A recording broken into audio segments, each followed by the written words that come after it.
வணக்கங்க சிஎம் அவர்களே. சட்டப்பேரவையில் ஒரு குட்டி ஸ்டோரி சொல்லி எதிர்க்கட்சியை நான் ஆட விட்டுட்டேன், தெறிக்க விட்டுட்டேன் அப்படின்னு பயங்கரமாக பந்தா விட்டுட்டு இருந்தீங்களே, இன்னைக்கு உங்கள் அமைச்சரவையில் இருக்கிற அமைச்சர் சரத் அவருடைய குட்டி வீடியோ பயங்கர வைரலாமே, அதிருது. தமிழ்நாடு மட்டும் இல்லை, இந்தியா ஃபுல்லாக. இதுக்கெல்லாம் என்ன பதில் சொல்ல போறீங்க? விவசாய போராட்டம் நடக்குது, மின்வெட்டு பிரச்சனை நடந்துட்டு இருக்கு, சட்ட ஒழுங்கு சீர்கிட்டு இருக்கு, தூய்மை பணியாளர்களை நீங்கள் பிரைவேட்டைசேஷன் பண்ண போறீங்கன்னு சொல்லி இந்த மாதிரி எத்தனையோ கேள்விகளை எதிர்க்கட்சி சட்டப்பேரவையில் வச்சபோது அதுக்காக வாயத்தரங்க சிஎம்னு பேட்ச் குத்தி வந்தா பேசுங்க பேசுங்கன்னு சொன்னீங்க. அதனால தான் நான் பேசிட்டேன்னு பக்கம் பக்கமா டயலாக் படிச்சிங்களே. இப்போ என்ன டயலாக் சொல்ல போறீங்க? அதை விட உங்களுடைய அமைச்சர் சொன்னார் பாருங்க டயலாக், அது மாத்திரங்க குழந்தைக்கு கொடுக்கறதுக்காக நான் அந்த பவுடர் தட்டிட்டு இருந்தேங்கன்னு. நம்ம பயிலுக்கு விடுவாங்களா? அதுக்கு எதுக்கு கையில் ஏடிஎம் கார்டு, அதுக்கு மேலே 500 ரூபா பணம் அப்படின்னு கேட்டாங்கல்ல.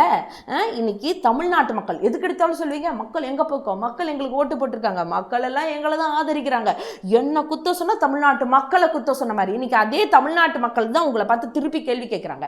ஏதாச்சும் தேவையில்லாமல் முட்டு கொடுக்கறதுக்கு இந்த வீடியோக்காக அப்படியே உங்களோட விர்ச்சுவல் வாரியர்ஸ், அப்புறம் வந்து நீங்கள் 1500 ரூபா கொடுத்து வச்சிருக்கீங்களே வாய்ஸ் ஆஃப் காமனு, அப்புறம் ரூட் மாஃபியா, இவங்கெல்லாம் வேணா ஒரு நார்மலைஸ் பண்ணுற மாதிரி அப்படியே மெசேஜை போட்டு ஏன் திமுக பண்ணலையா, அப்போ அந்த கரப்ஷன் நடக்கலையா, அந்த கலெக்ஷன் நடக்கலையா, ஊழல் செய்யலையா, இவ்வளோ கோடி ஊழலாமான்னு போய் பிம்பத்தை கட்டமைக்கலாம்.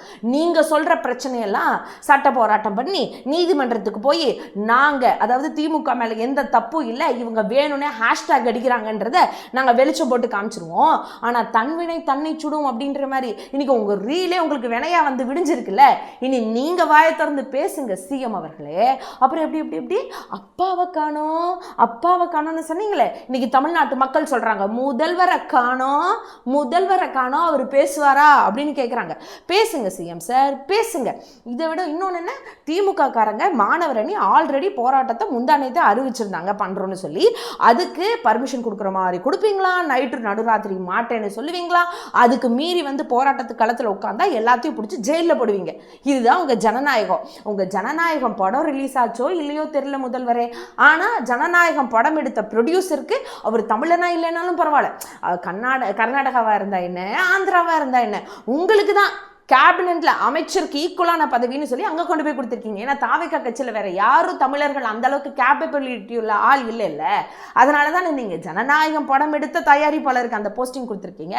அதுக்கு மேலே இன்னைக்கு அந்த ஜனநாயகத்தையே சீர்குலைக்கிற மாதிரி ஆர்ப்பாட்டம், அது மக்களுக்காக நியாயம் கேட்டு ஆர்ப்பாட்டம் பண்ணுறவங்கள பிடிச்சி ஜெயிலில் போடுவீங்க.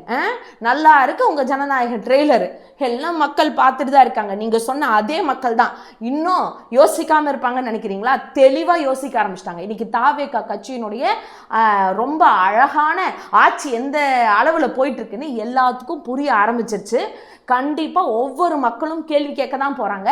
அப்ப நீங்க என்ன சொல்ல போறீங்க, என்ன ஆக்ஷன் விட போறீங்கன்னா பார்க்கலாம்.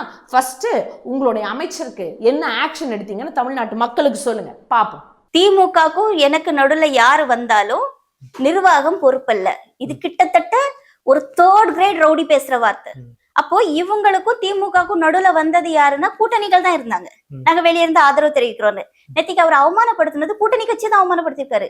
ஐஎம்எல்ஆ இருக்கட்டும், விசிகே இருக்கட்டும். நான் காங்கிரஸ் பத்தி பேச நான் தயாராவே இல்லை. ஏன்னா காங்கிரஸ் வந்து ரொம்ப பெரிய மதிப்பான ஒரு பார்வையில பார்த்தது. நான்லாம் வந்து எனக்குலாம் காங்கிரஸ் எல்லாம் அவ்வளவு பிடிக்கும்.